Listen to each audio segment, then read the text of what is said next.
Welcome back to the Short News Podcast. I'm Alex Mador. Thank you so much for tuning in. I am so sorry that I'm late. I really messed that up. I've been busy. I know that's kind of impossible with everything, but no, I've been editing this interview. I just want to make it sound perfect. It's not stereo as of right now, but I'm trying to make it stereo. So that's my issue there.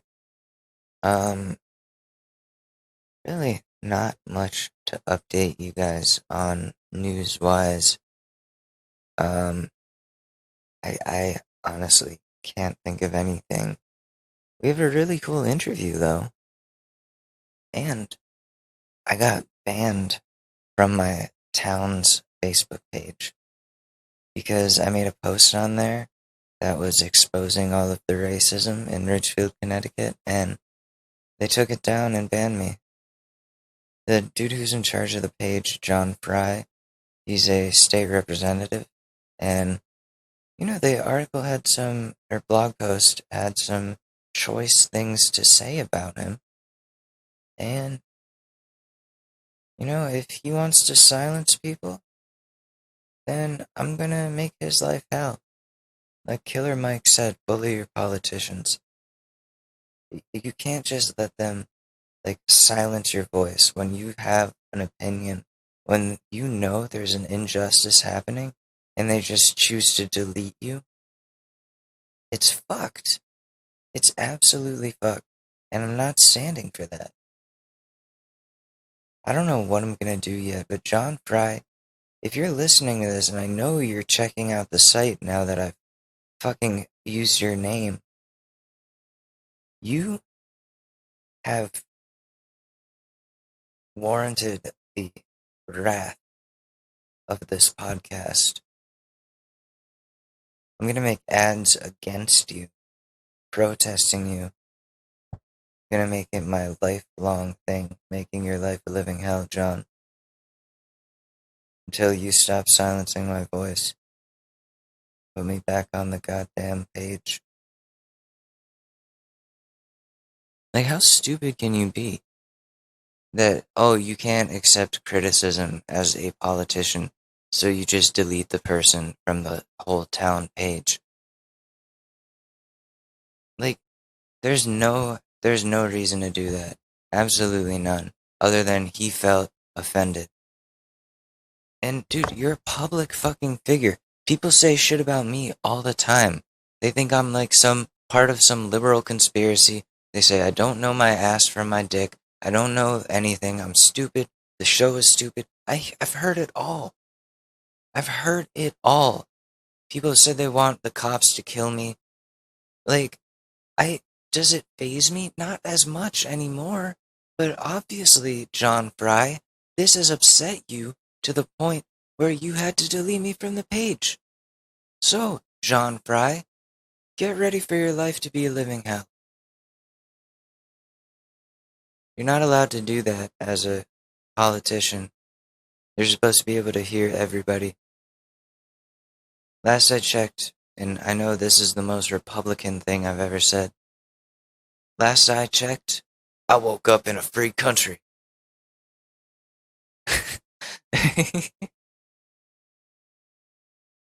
Fuck that guy. Honestly. What a piece of shit. As a politician, you're supposed to be able to take criticism. Was it because I called him a malleable piece of putty? That may have been the issue there. Fuck that guy. Really. He is a malleable piece of putty. The whole town page is just whiteness. People complaining about their gardens and deer. And there are real problems going on. The second somebody brings up, hey, here are some educational things to help you, white people learn about the Black Lives Matter movement, and then it posted by like one of the only black girls in the whole town, and they delete it and kick her off. So what is that telling you? that the people in Ridgefield, specifically John Fry, doesn't want to face the shortcomings of the town. The racial shortcomings, the lack of diversity, the lack of tolerance of people of different colors than you. I think it's ridiculous, and growing up in that town, there were nothing but problems with race. And if you go look at the www.shortnewspod.com, go to the short blog. It's not really a short blog post, but I do document a lot of experiences I've had with racism. We don't have to go into it here, but it's very alive and well, racism, not especially, but in Ridgefield, Connecticut, and they don't want to accept that it's still a thing, and it angers me so much. It's like, how are you so in your own little bubble that you're not willing to see, hey, like, we could be doing better at this? I don't know what that is. Someone please educate me on that, because it's pissing me off. Anyways, if this sounds different, it's because I'm recording it from my Zoom H4n Pro handy recorder. Yeah, I got a handheld, so now I don't have to plug in the USB mic. I'm just a lazy son of a bitch now. Now. What's going on? Should we go into the interview, and then I'll come back and do some relationship advice and some other stuff? Yeah, so my first ever guest on the show. We had a guest before, my friend Will, but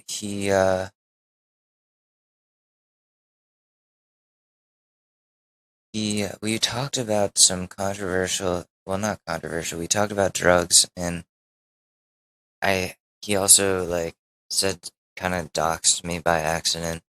I didn't want that out there. So this is why this is our first guest, a great man by the name of DeAndre Wilson, for the Keep Rolling campaign, which I'll have him explain it. So let's go into that interview now. All right, here we go. Welcome to the Short News Podcast. Oh, that is so weird. There's a slight delay, but today we have a very special guest coming to us from the Keep Rolling campaign, DeAndre Wilson. How you doing? Man, I'm well. How are you doing? I am doing fantastic. Well, I'm doing okay. Good. Yeah. Oh, well, that's good. Happy Friday. Okay. Happy Friday as well. You know, we have those days where we're just like, we're okay, we're coasting. Yeah, exactly. I just want to, like. Are you recording, by the way? Yes, I am. Okay. I just want to thank you so much for coming. You're our first guest ever. I don't know, like, anything about having a podcast guest. Like, I started this show maybe, okay, what was it? December. And it's just so much fun to do. So let's just get into it. Tell our audience about yourself. Definitely. I also want to say thank you for allowing me to be on your show. Of course. And helping me further my podcast tour. A lot of good opportunities has come from my podcast tour thus far. And so just, again, thanks, man, for just being open to the idea, because a lot of podcasters aren't.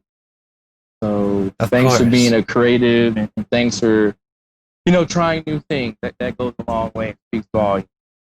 I like about podcasting, like, meeting new people, and I feel like I haven't been able to do enough of that, especially when we're all inside, and it's hard to network. But this is so cool. I've never done this before with this setup, but yeah. So let's talk about your Keep Rolling campaign. Yeah, we can get into that. Man, I tell you, the Keep Rolling campaign.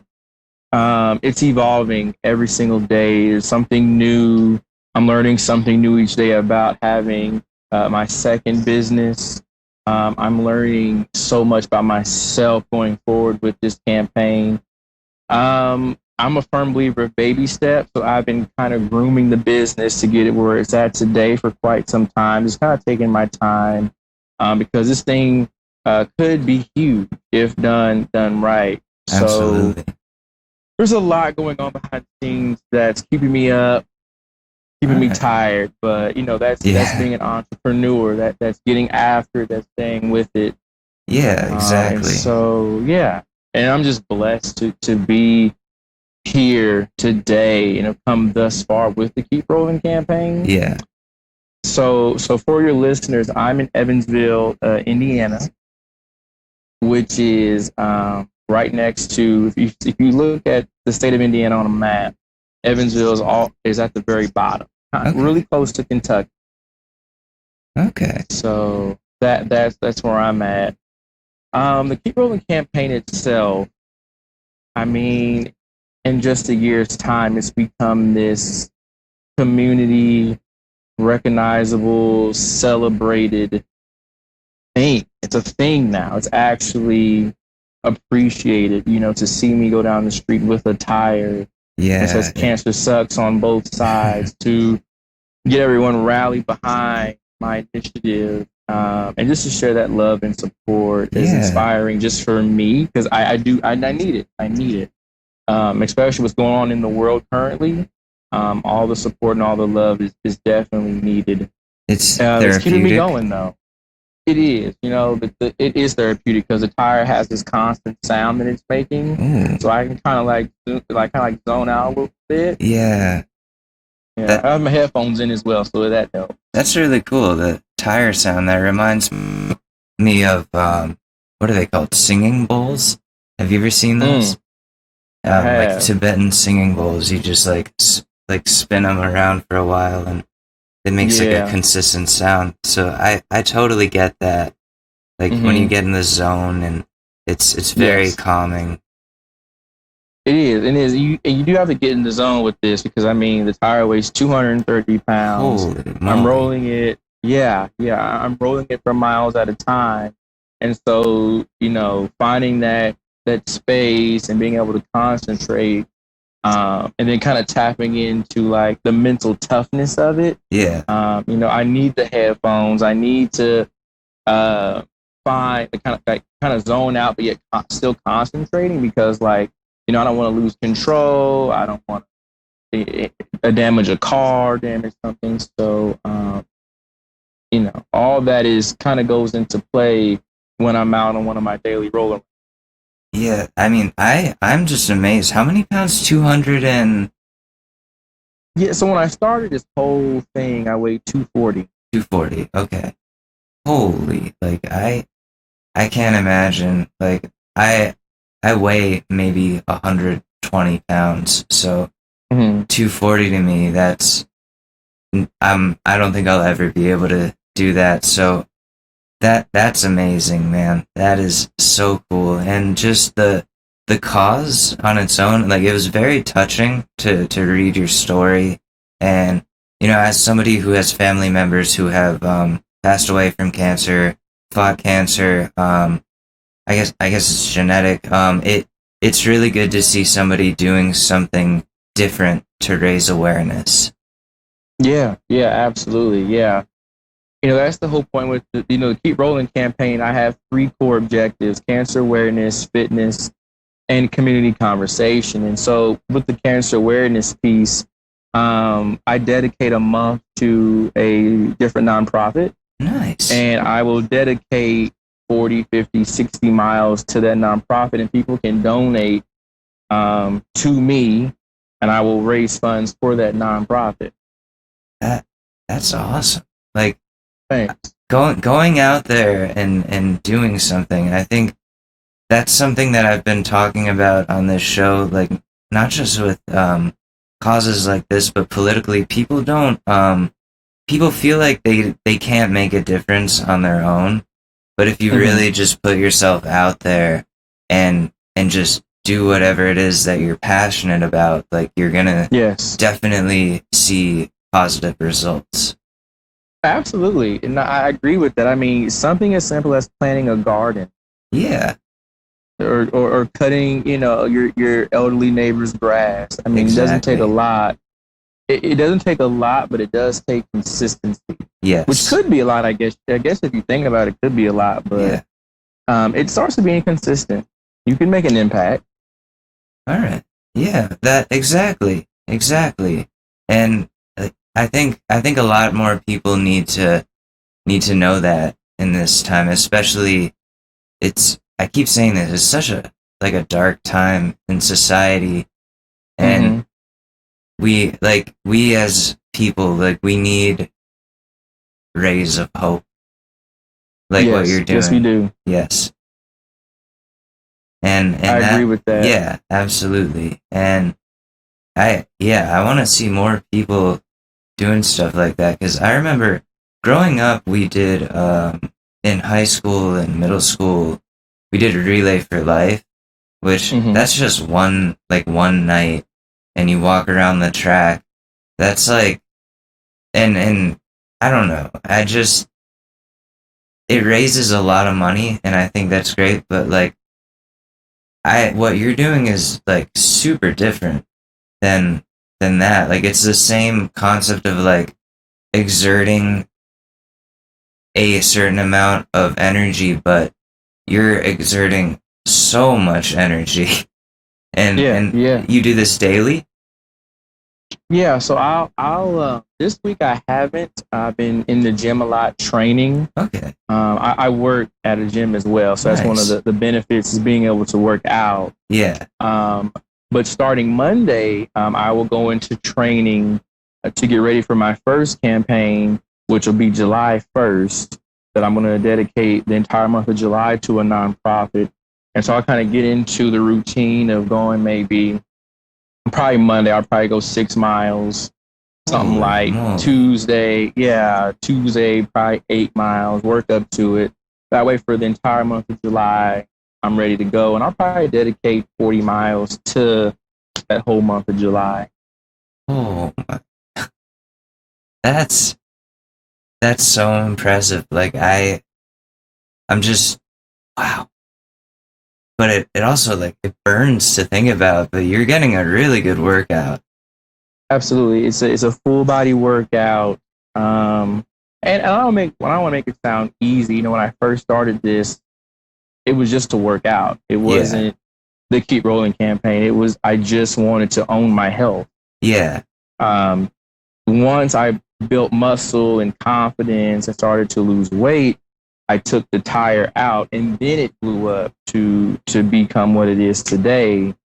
But I tell you, it was rough at first, dropping it on myself, dropping it, period. Growing up, I mean, it wasn't easy getting to where I'm at today. Yeah, definitely. I mean, that takes a lot of practice, like anything, but I can't get over that. Let me just take a look at what we can talk about here. Okay, so I'm just looking through the questions that you sent. So what what's your don't worry, I'm gonna edit this a little bit. Okay, yeah. Yeah. What is your story? What do you feel comfortable telling people? Oh, I mean, we can really get into the whole story, and I want to give people a lot of background, some more context. Yeah, so absolutely.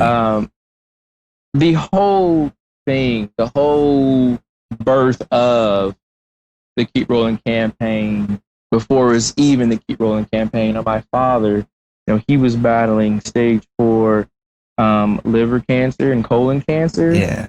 Now he was able to beat the colon cancer, which was cool. Yeah. But the liver was just so far gone. So after chemo, while having both cancers for a period of time, he would get up and roll the tire for wherever, 6 miles, 10 miles, wherever. He would just go. Even after he beat the colon cancer, he still kept going. He kept rolling. Wow. And so at that point, it's like, what excuse do any of us have not to own our health? Yeah, absolutely. I mean, he was deteriorating from the inside. So now I hold people accountable. I challenge people. I say, what excuses do you have not to have a basic gym membership, just something very basic, and owning your health? Or if you can't afford a gym membership, which is fine, what's stopping you from walking around your neighborhood every single day, 2-3 hours, and just going on a walk? It's like, yeah. I was just gonna say it's such a profound statement, because like you were saying, your father, he could do it, like, in his condition. So all of us that are fortunate enough to have our health, why are we not taking care of ourselves the same way? We should appreciate what we have and nurture it. Exactly. Before it's too late. Yeah. And then you're frustrated because your doctor is now forcing you to work out. Yeah. Versus find something now where it's just simply walking around the park, your neighborhood, rollerblading, biking, swimming. There's a number of things we could be doing. That's why I always say there's no excuses at this point. Of course, we'll make them, sure, but there's really none. Exactly. Like I mean, I'm even thinking about, I need to start working out. Like in this whole pandemic, all we've been doing, I live with my fiance, and we just, like, we've been working from home and just have not moved very much. But now, things are opening up a little bit. I don't really have any excuses. I should be going out there and, like, at least just going for a jog. Go for a jog, go for a walk. Definitely. I think, what do they say, like 30 minutes of exercise a day at least, or an hour? At least, yes. At least 30 minutes. Yes. Okay. Yeah, I gotta start doing that. Yeah, and I'm a firm believer of baby steps. So you say jog. If you're comfortable with jogging, by all means jog, but just walk. Yeah, that's true. And it's a beautiful day out anyways. It is. It really is. Yeah, definitely. But I have no excuse now. I have no excuse. But I'm so impressed. Like, still 240? 240 pounds? Yeah, I lost that. Oh, you lost 240. Wow. Dude. So I started this at 240. Okay. And I lost the 40 pounds. Oh, okay. Yeah. Okay. Yeah. Oh, I was so confused. I thought the tire was 240 pounds. The tire is 230 pounds. 230 pounds. Okay. Yeah. Yeah, I'm still stuck on that. Like, I don't think I could even, like, get that to move a foot. I couldn't either, but I was consistent. That's amazing. I was so frustrated. I was like, my dad was dying and moved this thing for miles. Why can't I do it? What is the physics behind this? And that's motivating, right? Yeah. And the physics behind it is to push it, keep it balanced, and the harder you push it, the faster you have to walk to keep up with it, to keep it upright. Okay. It's kind of like riding a bike in a way. Yeah. Like, a very, very heavy bike that you push. Yes. And it's crazy. People think that it's harder to flip it. It's actually harder to keep it going because you have to keep it balanced. Oh, yeah, and if it starts wobbling or turning a certain way, then That's more muscle and energy exerted to get it back on track. You can flip it and you're done with it because you're only flipping half the weight.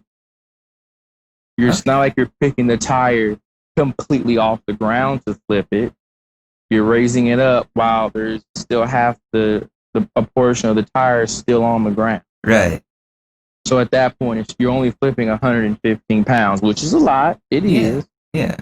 But to keep it the full 230 pounds upright and moving, balanced, so much harder. Oh, man. And is it hard to steer or It turn? was. It was. Okay.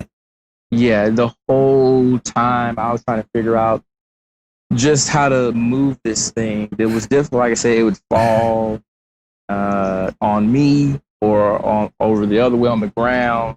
Ow. But now now I got it. Now I can drive this thing. That's uh, I am I'm amazed. I'm very impressed. I truly am. And sorry, my messages. I'm just looking through these questions again, and Yeah, no okay. problem. So, what? I guess what is the hardest part of the whole experience been? There's a few I would have to say. So one of the core objectives for the Keep Rolling campaign is community conversation. And this is one of the hardest, but one of the most rewarding and fun experiences as well. But the reason why it's hard is because when I roll through neighborhoods and people are coming off their porch and they're helping me to roll the tire or to flip the tire, they are telling me some pretty deep situations they're going through. Wow. And at first, I didn't know how to really deal with those. It's awkward.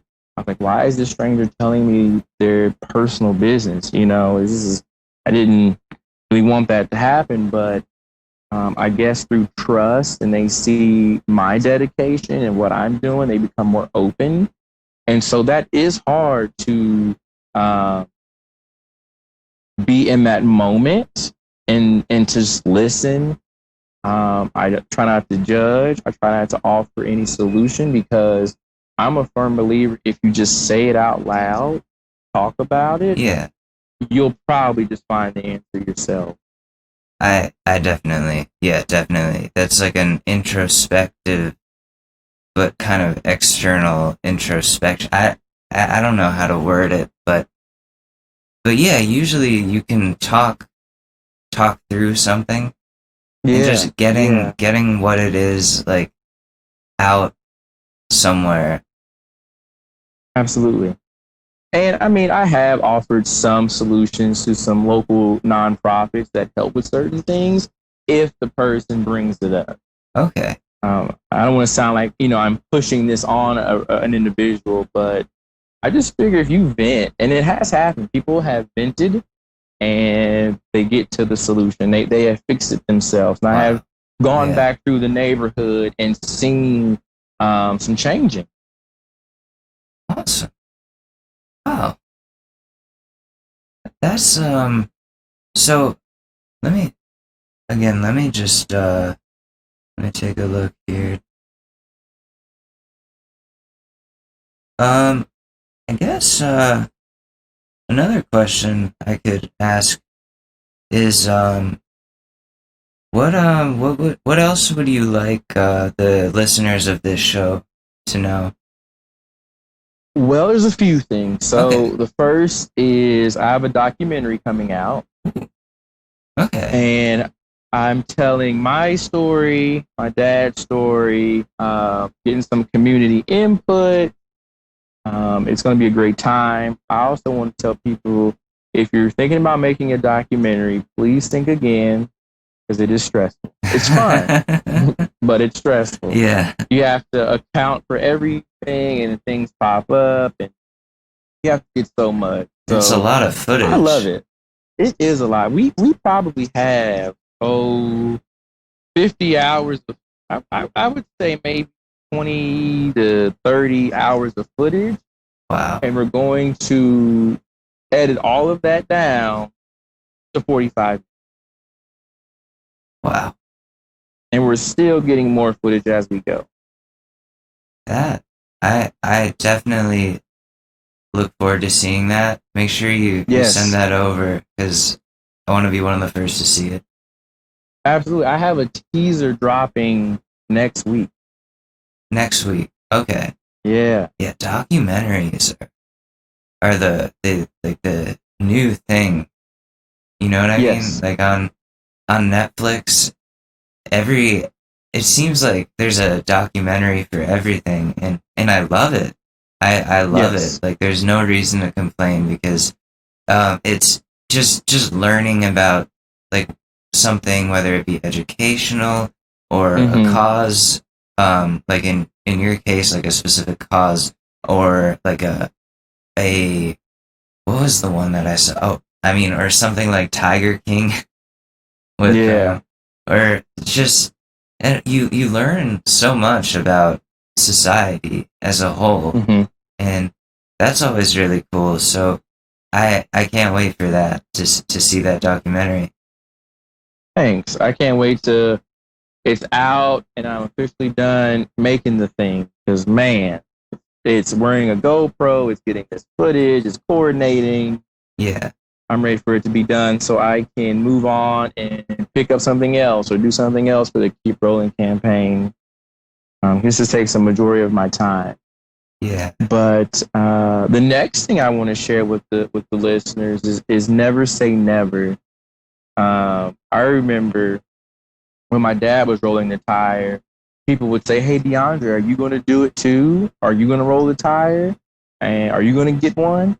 And I would say, absolutely not. I'm not doing that. It's too heavy. It looks really hard. I'm not doing that. And look where we're at today. A whole document. Hours and hours of footage. Yeah. And so many miles. So many miles. And here we are today. So I want to say never say never. That is the quote of the day for your listeners when they listen to this. Absolutely. And that's like I think that's a great thing or a great motto to live by.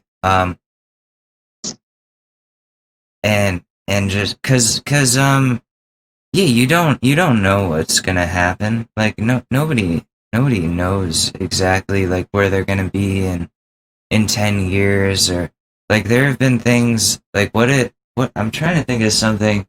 I said I would never watch anime, and then I started watching anime with my brother, and I was like, okay, this is actually pretty cool. But it was like years down the line, and I was like, I remember myself saying, I'm never gonna watch this, and now here I am, like, wow, this is interesting. I agree with you 100%. My brothers watch anime, and I started watching One Punch Man. One Punch Man, yeah. And I'm hooked. Yeah, I like JoJo's.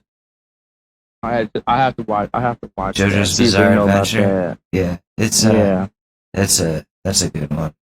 But wow, like,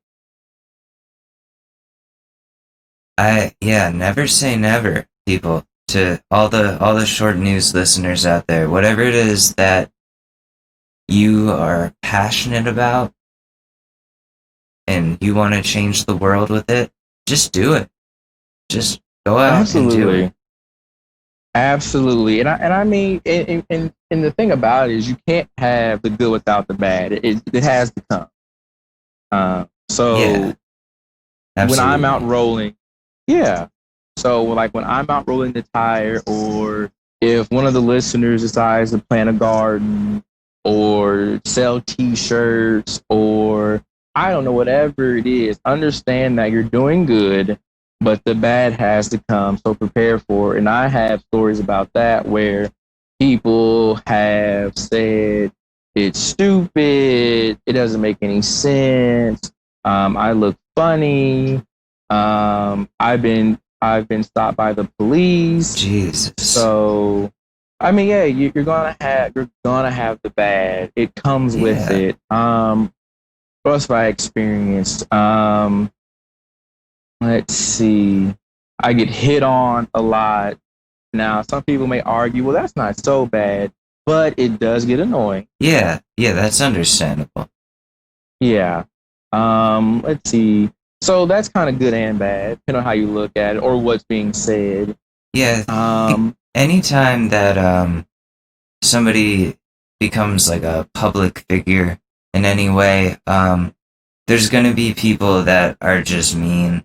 I get that a Yes. lot when I put up an episode. I get tweets from Trump supporters that are like, "You're a piece of shit," and it's like, okay, like that's your opinion, but like I'm just Correct. gonna keep doing me because like Absolutely. yeah, because You keep doing you. if you let them get to you, then you lose the fight, and Yes.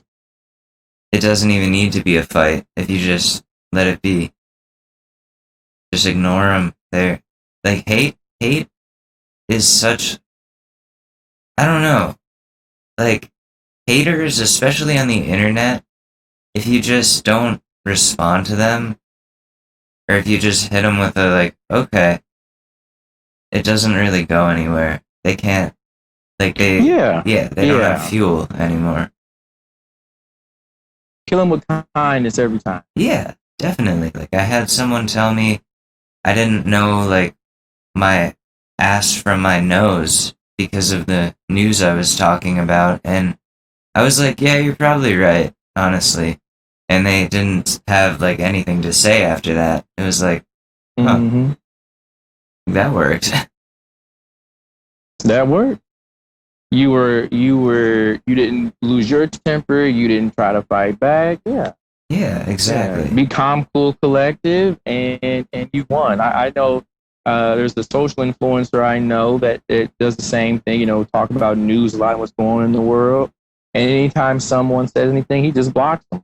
Yeah, that's the way to go. I haven't really used the block button a lot, except for like a couple people. And anytime I get like a fake bot account on there, I'm like, oh, I don't want this on here.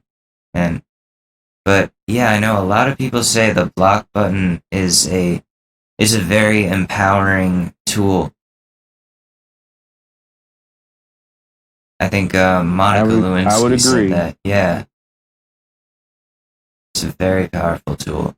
I think I might have to use it more often.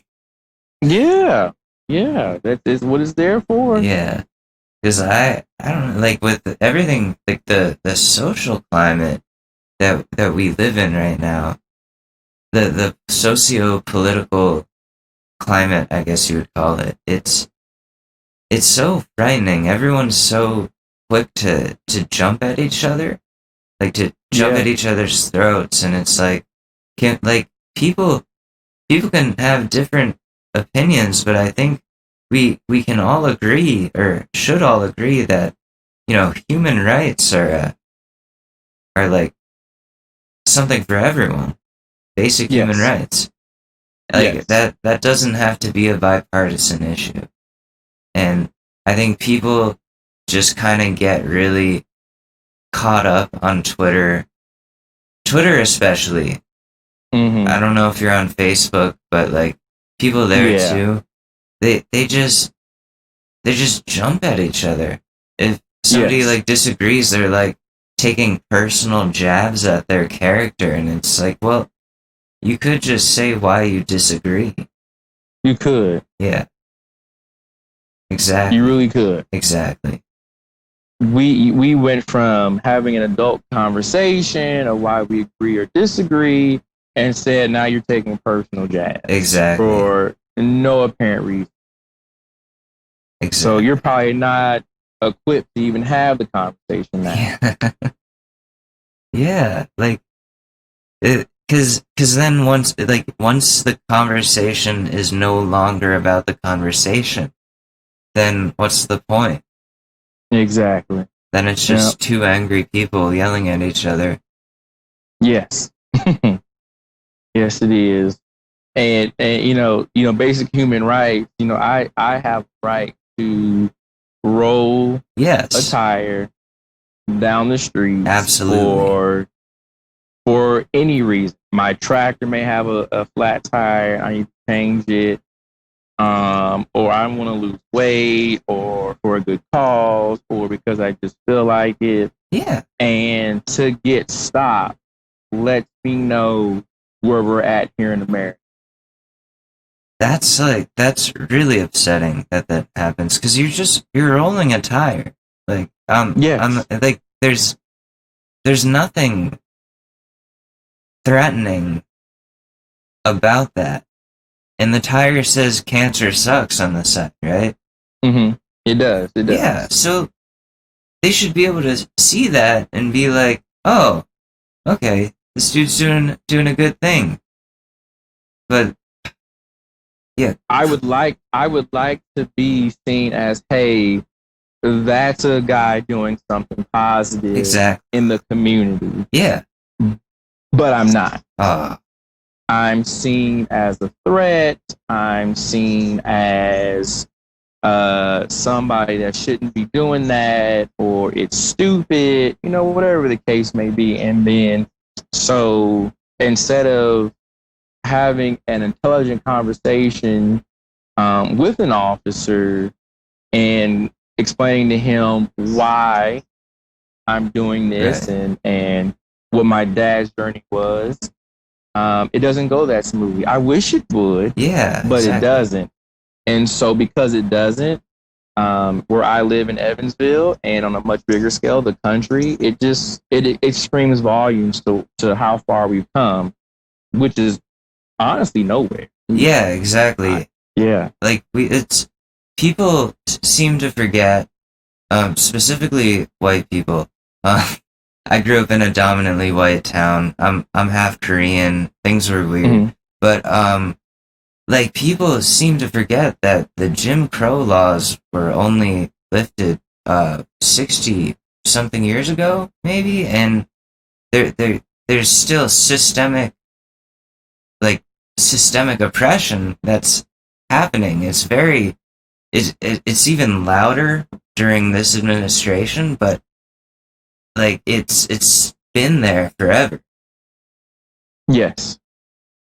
And it's really upsetting. I got into like an argument with somebody the other day who was like, racism isn't even a thing, and I was like, what?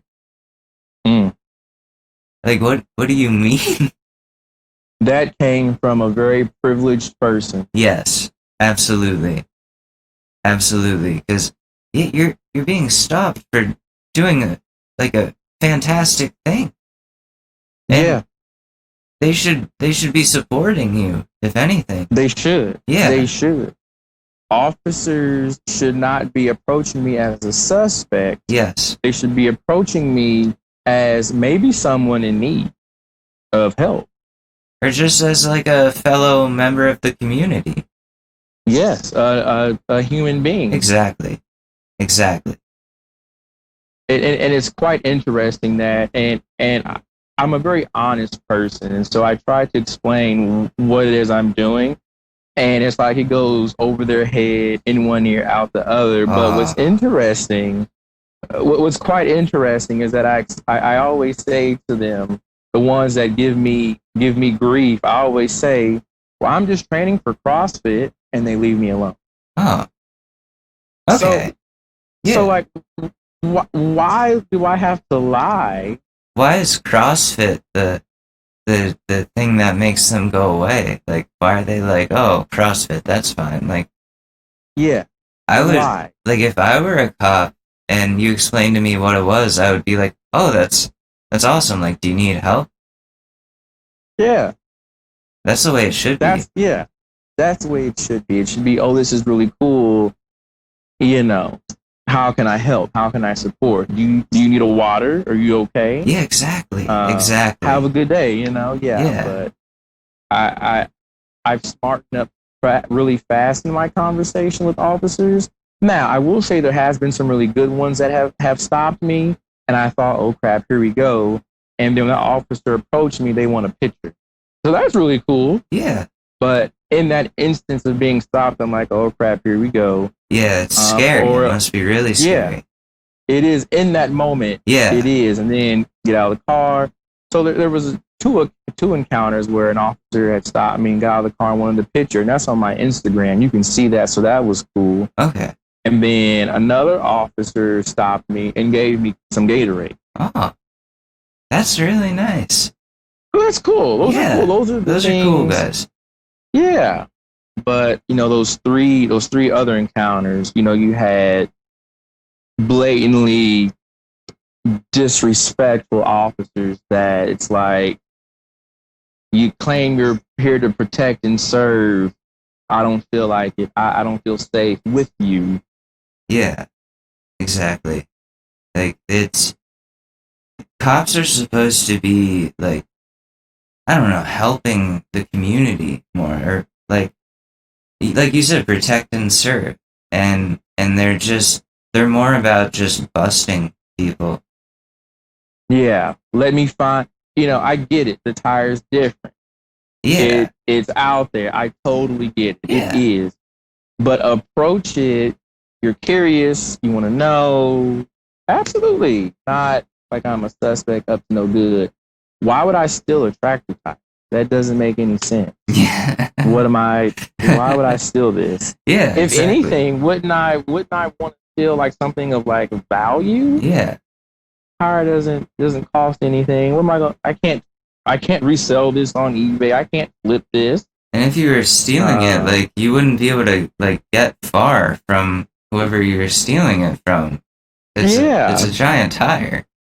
It is. You would notice this gone and leaving. Definitely.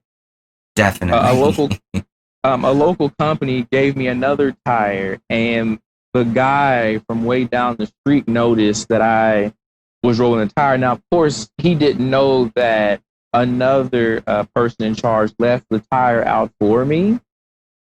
So he could see halfway down the street, like, oh snap, one of our tires is leaving.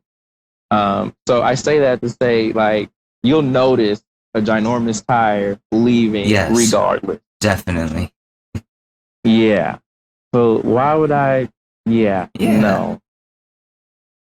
But okay, we're at the 40-minute mark, so I think the Zoom is gonna end because I don't have premium.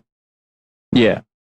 So I don't know if it's gonna just stop on its own. I don't want to cut you off. So is there? Oh, I'm fine. Is there? I'm fine. Okay. Do you wanna promote anything? Your Twitter, website? Yeah, absolutely.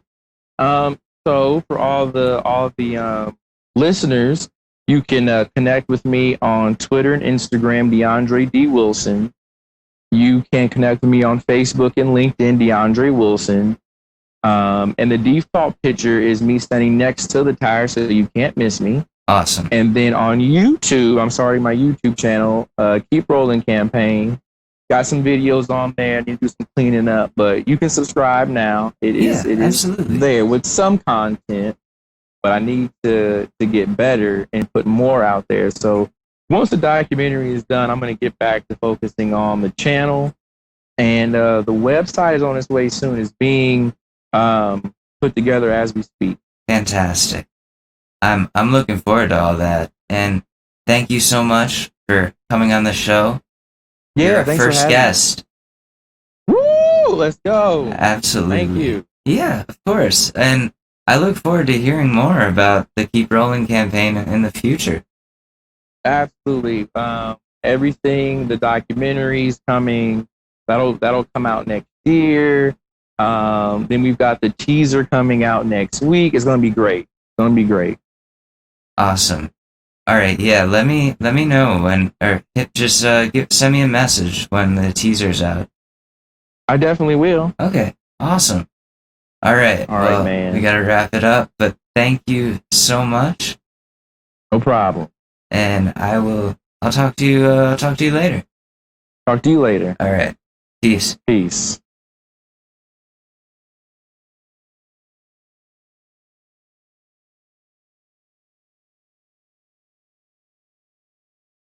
We know the world is uncertain, and in uncertain times, you're uncertain about what's outside. With riots, political unrest, quarantines, and lockdowns, the last thing you want to do is go out there. So what do? Do you live off of cat food and Cheerios until the supply runs out? You starve and your cat feeds on your rotting corpse? Don't let it get that far with Instacart, a service which delivers your groceries, pet supplies, and more, all to your door. Ask this satisfied customer. Hey, yeah, it's me, Alex. Personally, I'm just a socially anxious person. I don't know if it's because I'm stoned all the time or extremely insecure. So even before this pandemic, I didn't go outside. I've been using Instacart for years. Then when the pandemic hit, and the one thing that I would go outside for, the barber, was closed, I was able to order a hair trimmer from Instacart, and it was at my home within an hour. And honestly, I was able to give myself a better haircut than my shit barber. So don't worry about your little cat named Boots stalking you like a lion would to an antelope. You can get all the things you need for both of you all within an hour with a small delivery fee. Create your account by following the link in the show notes of this podcast and start staying home today. Okay, we're back. That was fun. That was a good interview. So I don't know what to do now with this episode. So I think we should just go to Reddit, help somebody with their problems, and then just end it there, you know? Alright. Let's take a look. It's in a book. Reading Rainbow. Here's one. The couple I babysit for are asking me to record their daughter every time I give her a bath or diaper change. What? I, 16 male, do babysitting work to make some extra money. The couple I'm babysitting for tonight have a 3-year-old daughter, and they have a rule that whenever I change her or give her a bath, I have to record it on my phone and send it to them for safety reasons. They left before I could say anything, and I don't feel comfortable making a video of her like that. She hasn't had an accident or bathed yet, and I'm not sure if it's a good idea to make the video. What should I do? Edit, I called them explaining that I wouldn't record their daughter, and that if they had an issue with that, they need to come back immediately. About 1.5 hours later, they come back pissed off at me, saying I wasn't getting paid for the several hours I babysat. I told them not to bother asking me to work again and left. Oh my god. That is just too much to ask of a babysitter. Yeah, we want you to record our kid naked in the bath and when you're changing their diaper. That's like not legal for you to have that. Like, that's incriminating for you.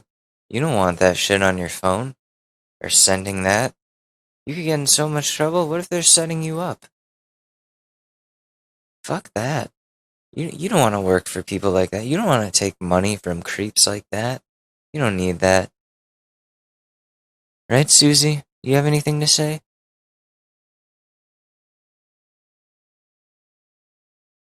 No, she didn't say anything. Susie, what do you think about the socio-political climate?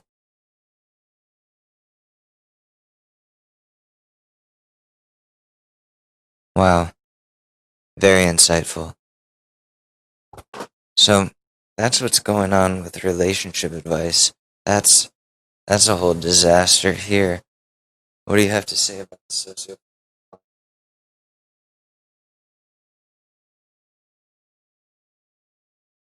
Meh. Okay. Alright, that was good. That was. Okay, now we're back in the studio, aka the other room, the bedroom. Um, yeah, so if you're a babysitter and a couple asks you to record their kid, you should probably just straight up, just immediately before they leave say, no, I'm not comfortable doing that.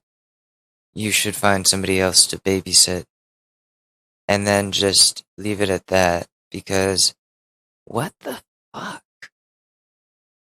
Ew.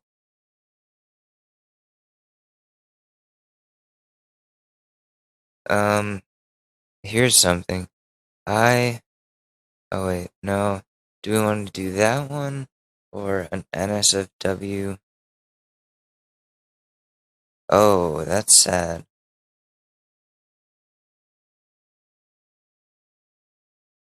Okay. Yeah, these are violent, so I'm not gonna go with those. I, at 24 male, accidentally overheard my girlfriend, 24 female, acknowledge that her ex is more physically attractive than me, and it's killing me inside. Sorry if this doesn't make sense. I'm not in the best space right now. I'll try to be brief. I've been dating my girlfriend, Liz, for almost 2 years now. We frankly have an amazing relationship. We're compatible in so many ways. She's my best friend, and I can't imagine life without her. She's always buying me little gifts, and she says I'm the best sex partner she's ever had. Sometimes she'll brag to her friends on Zoom about how wonderful she finds me, and sometimes her friends say they're jealous. In short, she's such a sweet girl with a big heart, and we love each other. These past 2 years have actually been the best ones of my life. All that mushy stuff aside, here's the issue. Well, first, I should add that Liz is way out of my league, physically. She's like a real-life Instagram model. My buddies say they're jealous of me. Sometimes strangers hitting on her in public is a bit of an issue, and I can only imagine what her DMs look like. As for me, I think I'm a 5 out of 10. Oh. Liz says she thinks I'm attractive, and I know beauty is in the eye of the beholder, but it's hard not to feel a little insecure when your significant other is a total catch and you look like a mountain goat. Aw, buddy. Before Liz and I got together, she dated a guy who I'll call Chad. It's always a Chad. Fuck Chad. Now, I'm a pretty straight guy when it comes to orientation, but even I can see that Chad was physically appealing. He looked like he came straight out of Baywatch or something. Well, that's a dated reference. Wow. I saw an old picture of he and Liz embracing on the beach in their swimwear, and honestly, they both look stunning. Here's where the insecurity probably comes in. However, other than that, I know very little about Chad.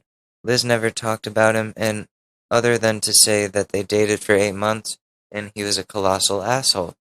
That does bring me some comfort. So, the event. Liz was in a Zoom group with her girlfriends, just chatting about stuff.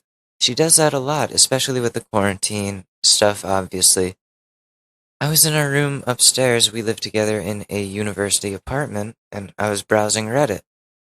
I feel the need to pee so badly, so I silently slipped out of my room and started to make my way downstairs. This brought me within earshot of Liz on her laptop. I was going to just walk down to the bathroom, but I froze on the stairs when I heard my name said by one of Liz's friends on Zoom. Liz virtually never uses headphones. I didn't remember exactly what was said, but I did hear another friend say, "What about Chad? Does everyone remember him?" There was a flurry of talking about Chad that I couldn't quite decipher, but I do know that Liz said, "Oh my god, you guys," in a funny, exasperated tone. I did get a flutter of anxiety when I heard his name, though. Then someone said in a playfully whiny voice, "Why'd you get rid of Chad, Liz? He was our eye candy." There was some laughing. Then another friend said, "Yeah, now we have," and then our OP, the one that is writing this. It was in a complaining tone, and honestly, it hurt. A real punch to the chest, even if they tried to play it off as a joke. At this point, I'd expect Liz to defend me, which she kinda did. by saying, "Oh my God, you guys, I know OP isn't eye candy like Chad, but he's an amazing guy. Chad was an ass." Hearing that was more than a punch in the chest. I felt my whole body just freeze, and a lump immediately formed in my throat. I really wish I could focus on the positive of her saying that I'm amazing, but all I can think about is her saying Chad was eye candy, and I wasn't. I eventually was able to compose myself and walk down to the bathroom. Liz greeted me and I said hi like nothing happened, but I was shattered inside. It's been a couple of days since I overheard her say the Chad thing. She's been pretty wrapped up in work, so thankfully I haven't had much to put on a performance, but I've had a lot of time to think. I've turned that moment over and over again in my mind. I know that Liz really loves me, but the fact that no matter how much she cares about me, no matter how compatible we are in other areas, Chad is categorically superior to me in one particular area. Liz finds him objectively more aesthetically pleasing than me. There's no way around it. I want to be Liz's best everything. I want to be her best emotionally, mentally, spiritually, and physically. But there's one area I can never be her best, and that just hurts so bad. Not even to mention whichever friend insulted me in the first place. That was so fucking rude. And whenever I unfuck myself, I'm going to figure out who this is. Today was obviously Saturday, which Liz had off from work, and she noticed I was acting different. I told her I hadn't been feeling well. I'm not sure that she bought it because she said I could come to her with anything if I needed to talk. I spent half the day just kinda laying in the guest bedroom, smoking and browsing Reddit. We were supposed to go to the park, but I was too down. I don't know how to move on from this. Is there anyone here who has an ex that is more attractive than their current partner? How do you deal with that? Do you even think about it? What are your thoughts on this? Thanks for the time and advice. I'm really stuck. Alright, let's see. Let's see what people say. Um, Someone says, dude, my boyfriend dated a stripper before me. Gorgeous girl. I'm not even close to her league. But at the end of the day, she's an ex and I'm the girlfriend. There are a lot of reasons for that, and the fact that he's happy with me or your girlfriend's with you means everything. I'm not jealous, but I am a little self-conscious when I look in the mirror and don't see a stripper's body and wonder if he wishes I had her body. Sure, but I also have enough trust in him when he says he prefers me for the entire package. And, okay, yeah, exactly. And listen, like, if she's with you, then it obviously didn't work out with Chad for whatever reason. And whatever, like, ugliness of him there, whatever ugliness he has inside is enough to, like, make him unappealing and ugly in all of the ways. So, I don't know, just because Chad looks like fucking Zac Efron doesn't mean shit. Chad sucks as a human. Looks fade. Looks only last for like 20 years at most, 30 years. And then at that point, it doesn't really matter. People are too wrapped up in that. And I've been there, but I got older. And I was like, I'm just gonna grow my mustache, look like a weirdo, not care about how I dress anymore. Just whatever. Like, I'm not, not as insecure about my looks, at least. I'm insecure about a lot of things, but I'm not as insecure about my looks as I was, like, 10 years ago. Which is cool. Like I look in the mirror, I see all the ugly things about myself, but I accept them. I'm like, alright, like I can find a way to work with this, I think. I can try to make it work. And that's all you gotta do. She's with you for a reason, and she even said Chad was a colossal asshole. She did she did kind of stick up for you. Like yeah, she said you're no supermodel. But like, listen, I'm no supermodel. Like, nobody I know is. It's hard to come by. I'm glad you've got a catch though. And that means she really sees something in you that she didn't see in him. So that's fantastic, dude. You're in a good spot. It's gonna hurt for a while. I'm not dogging on you for hurting over it. I would be hurt too, but just just stick with it. Let time heal it. And just be happy that she she's with you and has been for a long time. And she's not with him. She hates him. So fuck her friends too. Of course her friends are gonna bring up exes. They all do that. Girls around their friends that are also girls are just toxic. Absolutely toxic. So listen, man, you gotta do you. And I hope for the best for you, but my voice my voice is starting to give out, so I'm gonna have to cut it here. Thank you guys so much. This has been the Short News. Make sure to check us out at www.shortnewspod.com. Alright, I'll see you guys later. Peace.